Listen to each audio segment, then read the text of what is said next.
Okay, so on page 2, we did problem number 4. So we're going to look at number 5.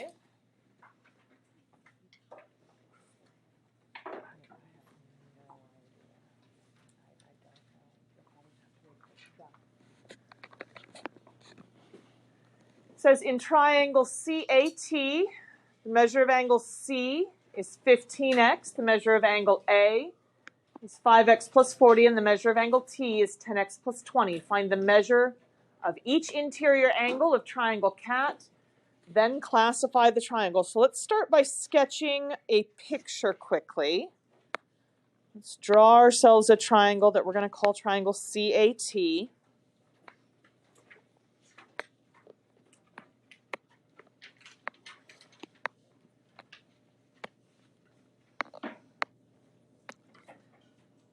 Tells us angle C is 15x degrees.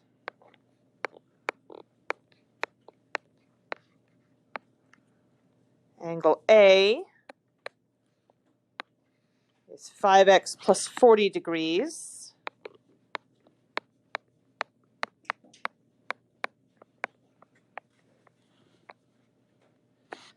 And angle T is 10x plus 20 degrees.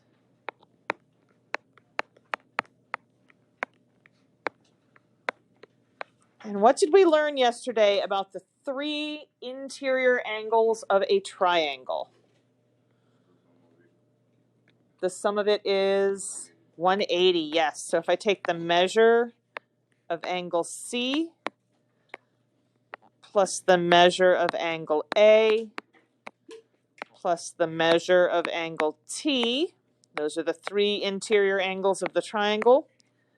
So those will add up to 180 degrees, and then we can substitute in what we were just given. Angle C, in that place, we're going to put 15x. Drop my addition sign down. What should I put in the place of angle A?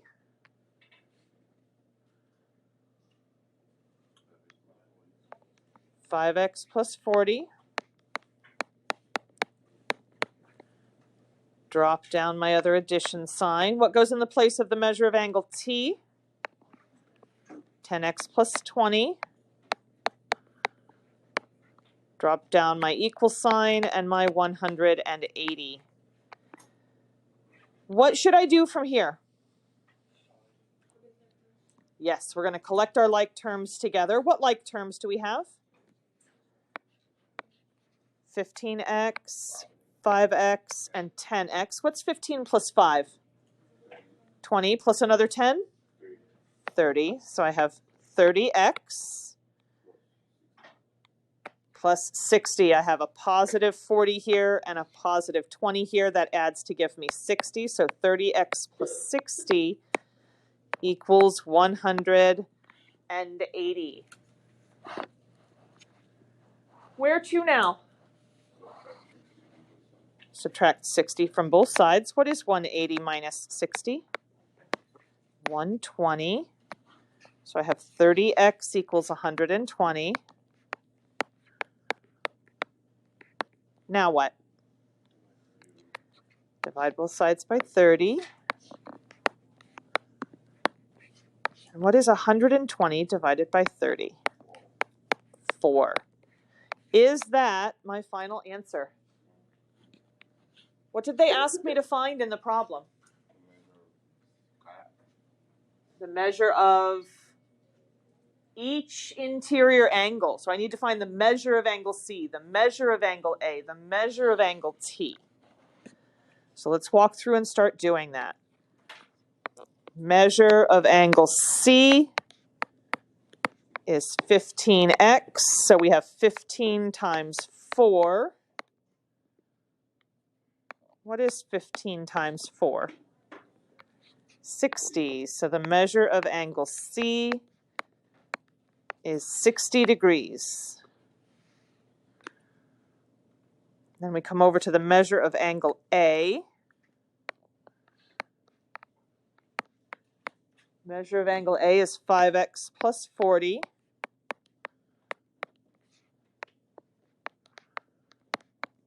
So I would have 5 times 4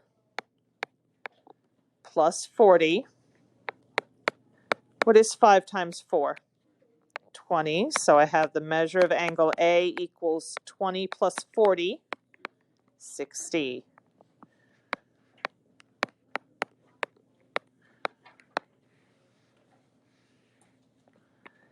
And then finally we have the measure of angle T, which is 10x plus 20.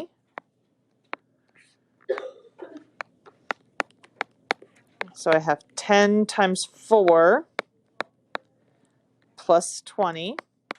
10 times 4 gives me 40 plus 20 gives me 60. So angle T is 60 degrees. There was one other thing that they asked me to do here. Yes. Because I had no idea what the triangle looked like when I drew my model, did I? No, I did not. So I just drew a triangle. What are you noticing about these 3 angles, though? They're all the same size. So what should it look like in my picture if I had known the sizes of these angles ahead of time? Should look like an equilateral triangle. That's the last thing they asked me to do here, was to classify the triangle. Equilateral means all the sides are congruent, which means all my angles are congruent. But remember, every triangle has 2 names. We classify it by sides and by angles. By sides, we would call it equilateral. 3 congruent angles means 3 congruent sides. And then when I classify it by the angles, it's either a right triangle, an acute triangle, or an obtuse triangle. Which one of those 3 would this be? Acute. So this is an acute equilateral triangle. Triangle CAT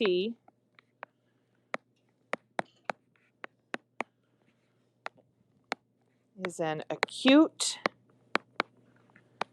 equilateral triangle.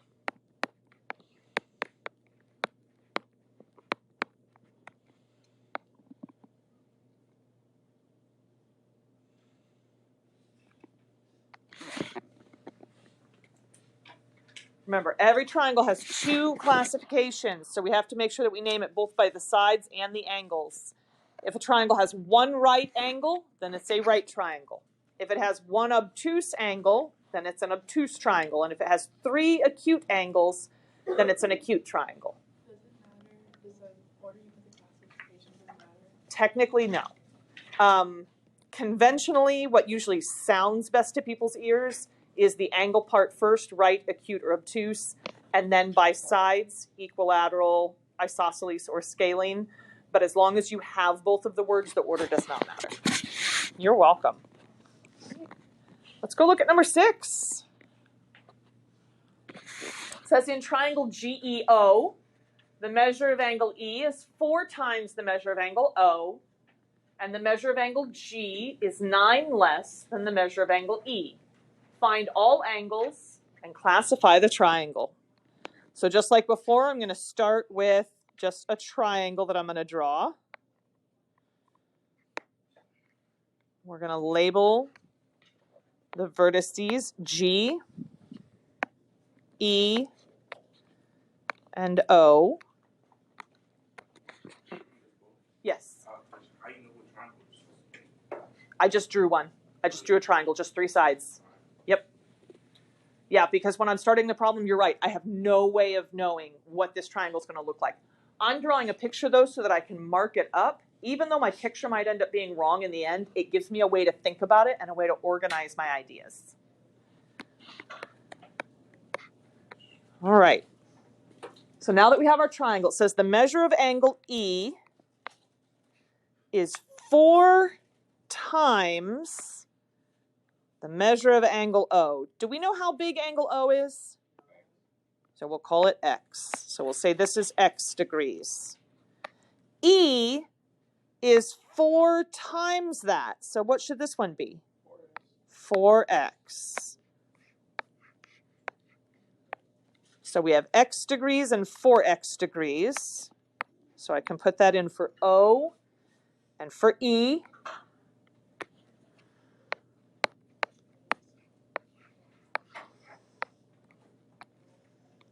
And then for the measure of angle G, yeah, it says it's 9 less. That means I'm going to take 9 away from something. 9 less than E, which we said was 4x. So that's what goes in for my question mark. So 4x minus 9 would be angle G.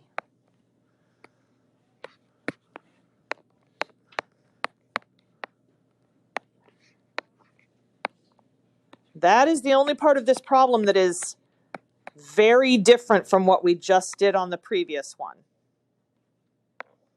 Now that I have expressions for all 3 angles, what can I do with those 3 angle measurements? Sum them up to 180, yes. The measure of angle G plus the measure of angle E plus the measure of angle O equals 180 degrees. Angle G, we said, is 9 less than E, and E was 4x, so that makes this one 4x minus 9. I'm going to drop my plus sign down. Measure of angle E was 4 times the measure of angle O, so 4x. Drop my plus sign down. And the measure of angle O was the only thing that we didn't have any more information about at all, so we're going to just call that one x. And we set that equal to 180. What are we going to do now? Collect like terms. 4x, 4x, and x would all combine to give me what?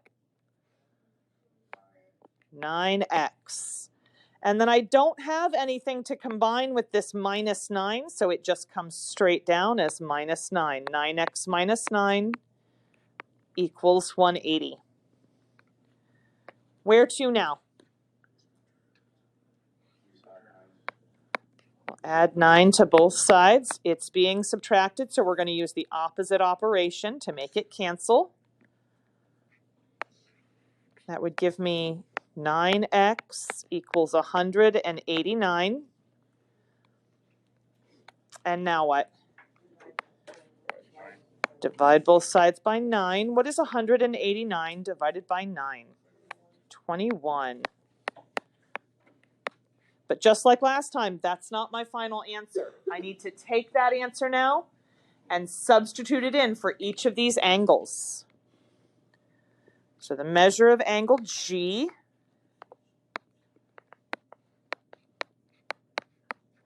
4x minus 9. So I have 4 times 21 minus 9. What is 4 times 21?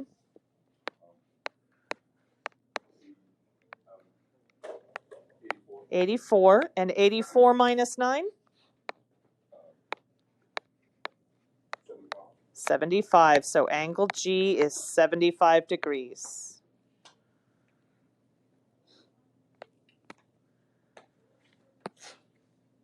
Then the measure of angle E was 4x. So that would be 4 times 21, which we already did, right? What is 4 times 21? 84. So angle E is 84 degrees. And how big is angle O? 21. Measure of angle O equals x. So the measure of angle O is 21 degrees. All right. So now we know all of our angle measurements. There was one more thing they asked me to do, which was what? Classify the triangle. So let's start by classifying it by its angles. What do you notice about all 3 angles? They're all different.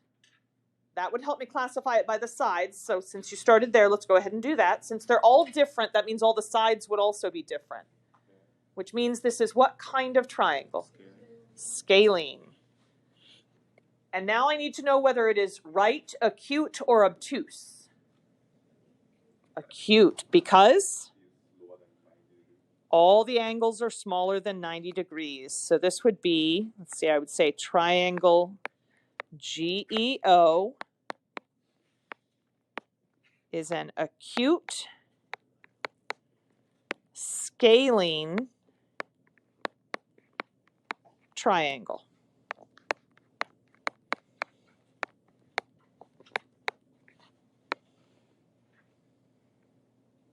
Triangle GEO is an acute scalene triangle.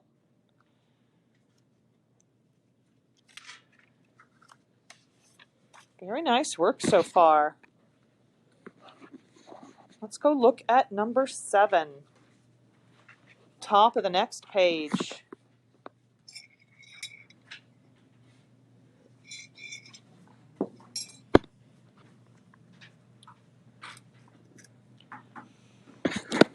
In triangle TRY, the measure of angle R is triple the measure of angle T, and the measure of angle Y is 14 more than double the measure of angle R. Find the measures of angles Y and T, then classify the triangle. Just like before, I'm going to start by sketching a triangle so that I can get my ideas down.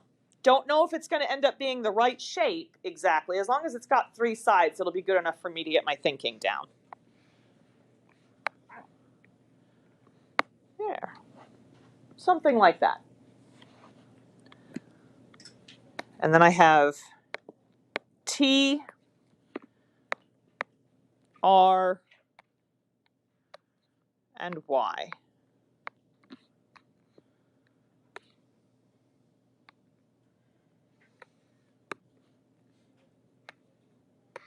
It says the measure of angle R is triple the measure of angle T.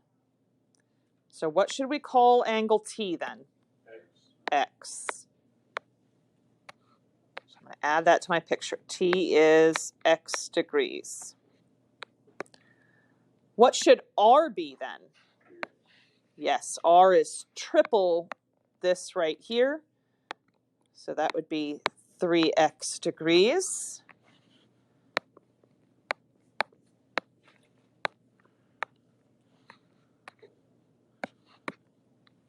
All right, and then that just leaves Y, which is written kind of confusing. Let's see if we can pick this apart. It says the measure of angle Y is, so I'm going to write down Y equals. Whenever I see is, that I have an equals there. 14 more than. Other way around. 14 more than something else means I have something, and then I add 14 onto it. Be very careful when they tell you that something is less than or more than. It goes at the back part of the expression. It says double measure of angle R. How big was angle R? 3x, and I need double that. So double 3x, which you guys just told me a moment ago is how much? Yes, so that would be 6x plus 14 for the measure of angle Y.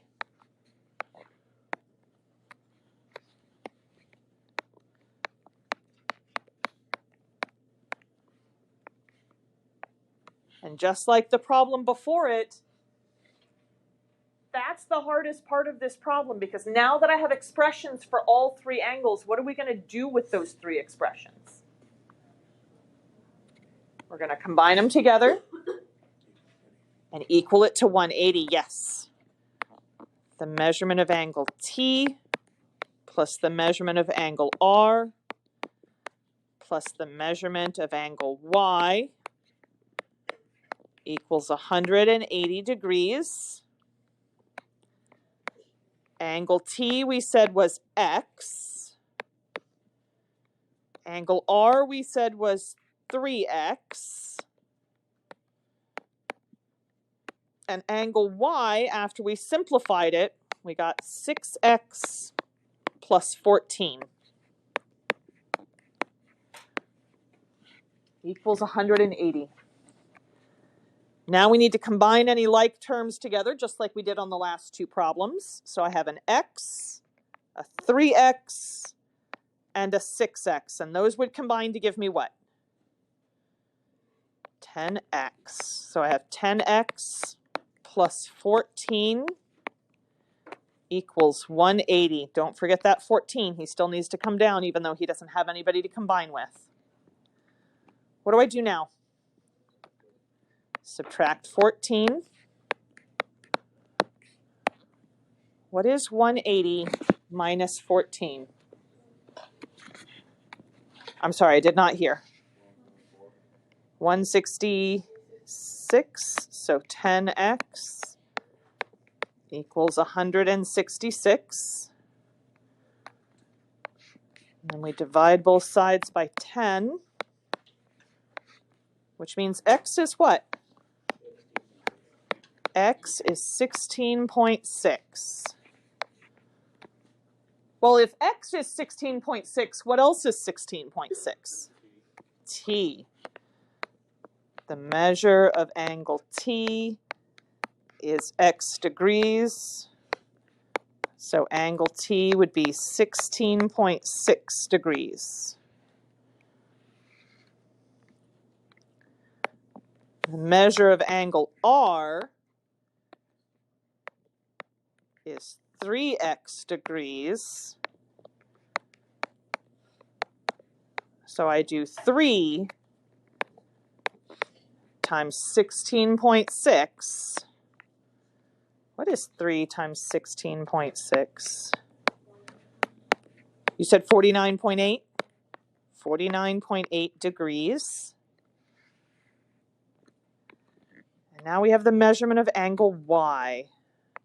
Measurement of angle Y is 6x plus 14. So I do 6 times 16.6 plus 14. What is 6 times 16.6? 99.6 plus 14? 113.6. Measure of angle Y is 113.6 degrees.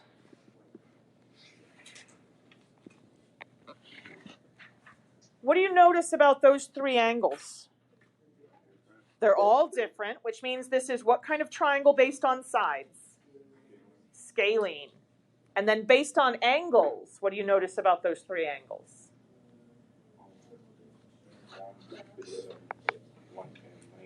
One of them is bigger than 90 degrees. This is obtuse. So this would be an obtuse scalene triangle. Triangle TRY is an obtuse scalene triangle.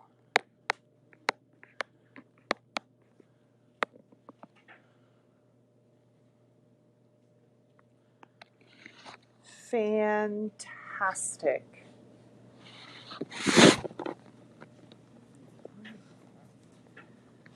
Technically, that finishes up everything that you guys need to do the homework for tomorrow. We're going to push forward just a little bit in the notes into the next homework that you will receive tomorrow, all right? But right here, this cutoff, right before it says congruent triangles, CPCTC in your notes. So pages 1, 2, and the very top of 3 is what you can use to help you complete the homework that's due for tomorrow. All right, so CPCTC. CPCTC means congruent. Sorry, corresponding parts, not congruent parts, corresponding parts. It's okay. corresponding parts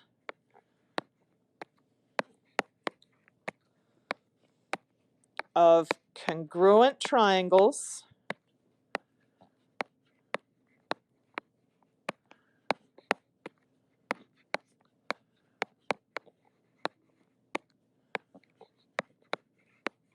are congruent.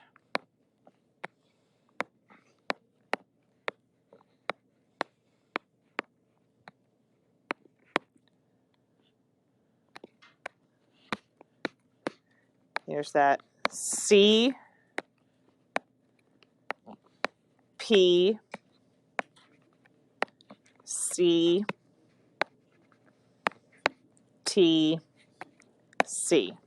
CPCTC, which we use as shorthand so that we don't have to write all of those words out every single time. Corresponding parts of congruent triangles are congruent. Yes. It is not. It is not.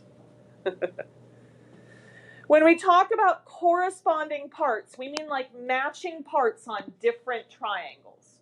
If the two triangles are congruent to each other, then the matching corresponding parts are congruent to each other. So let's look at number 2 here. The corresponding sides that are congruent. Do you guys see how these triangles are all marked up? B and JK? BA and JK. Tell me why you picked those two out. I agree with you. BA and JK. What did you see to tell me that those were corresponding parts that were congruent? Yes, they have the 2 tick marks on them, telling me that those 2 pieces are congruent to each other. Yes, and we'll get there in just a moment, but you're absolutely correct. I like what you're looking for. Okay, so let's write this down. So BA and KJ.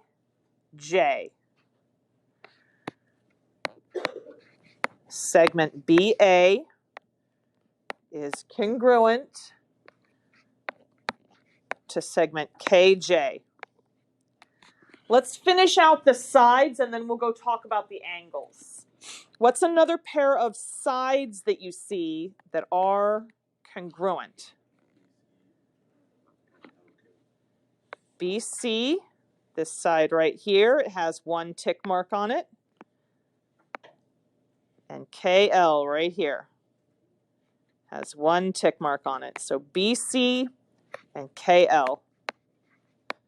BC is congruent to KL. All right, there is one last pair of sides that we need to do because my triangles have 3 sides. What's the last pair of corresponding congruent sides? AC and JL. Yep. AC has 3 tick marks on it. JL has 3 tick marks on it. Yes. Yeah. So, good question. When we write segments, the order of the letters does not matter. However, I have been very careful about how I've been writing these because it's going to help me later write my triangle congruent statement.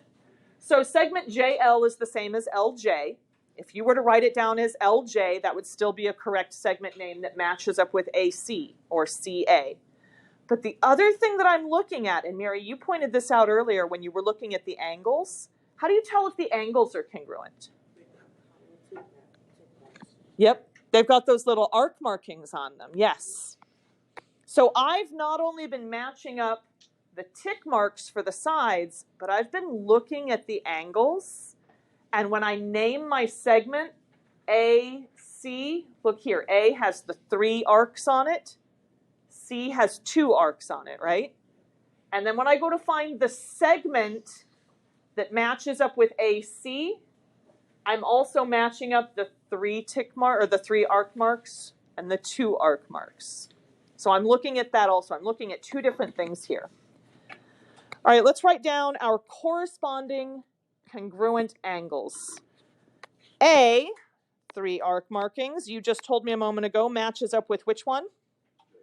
J, 3 arc markings on it. So angle A is congruent to angle J.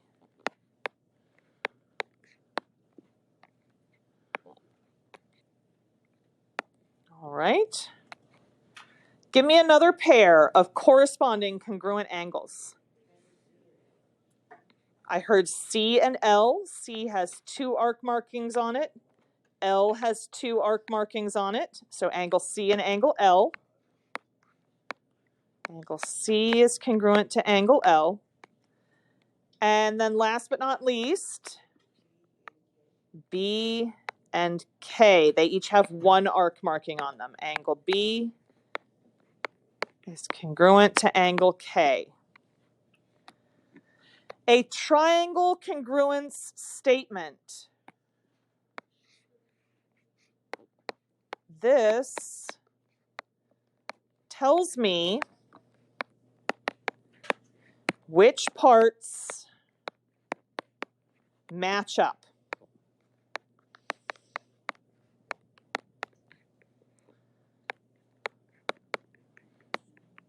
Between the 2 triangles.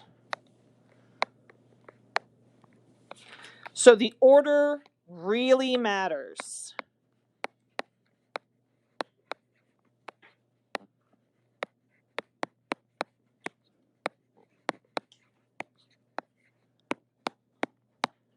The first triangle that I name, the order that I put things in doesn't matter. I can name the first one however I want to, but then the second one has to match up with the first one.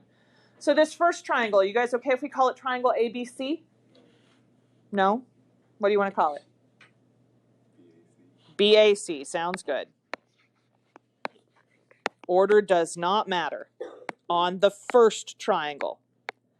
But then when we go to write the second triangle name, now the order is extremely important. I need to find angle B, and angle B on that first triangle matched up with which angle on the second triangle? Angle K. Because those were corresponding and congruent. And then I have angle A. What was the angle on the other triangle that matched up with A? J. And then finally we had angle C, which matched up with L. So this triangle congruent statement tells me which angles match up. The first angle matches the first angle. The middle angle matches the middle angle. The third angle matches the third angle. It tells me more than that, though. It also tells me about the sides, so I have to watch my order there as well. Do you see how I have BA right here? Look at the triangle. See segment BA? What did that match up with on the other triangle? KJ. Notice that is the first 2 letters here. So it tells me this segment is congruent to this segment. First 2 letters, first 2 letters. And then I also have segment AC right here. AC matched up with which segment on the other triangle? JL. Right here. Middle and last letter, middle and last letter. They matched up. They're in the exact same position. Remember I said that they were like matching parts? They have to be in the same position. And then we also had segment BC. Well, those are separated. It's my first and third letter. When I look at the other triangle, KL, that's the first and the third letter here.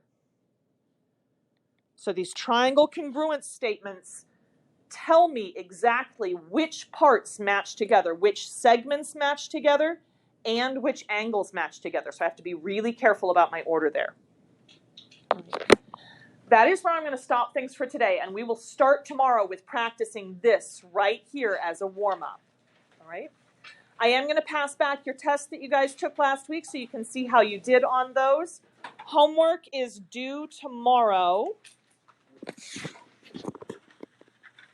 So So please make sure you finish up that homework. Also, as you're going through the homework, one of the things that I've already kind of helped some people with, make sure that you are looking for these congruence markings. If two angles are marked as being congruent, what do you know about them? They're the same size. If I don't know how big angle B is, could I call it X? Yes, and then that means I could also say that angle K is X. If I don't know how big it is, I can let a variable represent that, and I could use the same variable for any other congruent angles.